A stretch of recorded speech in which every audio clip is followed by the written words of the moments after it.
അങ്ങനെ പ്രേക്ഷകർ വിചാരിച്ച പോലത്തെ എപ്പിസോഡ്സിന്റെ പ്രൊമോസ് ആണ് വന്നുകൊണ്ടിരിക്കുന്നത്. ആദ്യം അനുവിന്റെയും ജിസേലിന്റെയും ഊഴായിരുന്നു. അത് കഴിഞ്ഞിട്ട് പിന്നെ ആര്യനെയാണ് പിടിച്ചത്. കാരണം ആ മുട്ടത്തോട് പ്രശ്നമുണ്ടല്ലോ, ആ സംഭവമാണ് പിന്നീട് ചോദിക്കുന്നത്. ആര്യൻ വിചാരിച്ചിരിക്കുന്നത് ഒരു കോളേജിൽ ഈ ബാക്ക് ബെഞ്ചിലൊക്കെ ഇരുന്ന് തമാശയൊക്കെ കളിച്ച് പ്രൊഫസർമാരെയൊക്കെ ഒന്ന് വാരി നിൽക്കുന്ന ആ ഒരു സ്റ്റൈലാണെന്നാണ് പുള്ളി വിചാരിച്ചിരിക്കുന്നതെന്നാണ് തോന്നുന്നത്. ലാലേട്ടന് എല്ലാം കണ്ടും പയറ്റിയിട്ടാണ് ഇവിടെ വന്നിരിക്കുന്നത് എന്നുള്ള കാര്യം ആര്യൻ മറന്നുപോയി.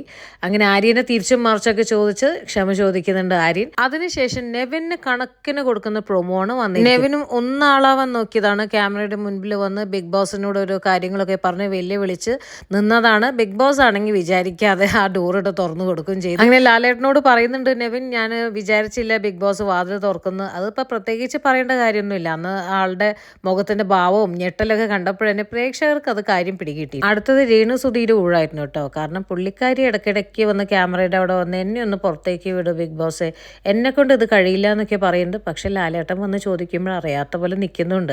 അപ്പോൾ വല്ല കാര്യമുണ്ട് ഈ പ്രഹസനങ്ങളൊക്കെ കാണിക്കാൻ. ബിഗ് ബോസ് എന്ത് ചെയ്യണമെന്ന് വെച്ചാൽ രേണു സുധീനി അടുത്ത തവണ പറയുമ്പോൾ ആ ഡോർ തുറന്നു കൊടുത്ത് നെവിനെ വിട്ട പോലെ അങ്ങനെ പുറത്തേക്ക് വിടുക.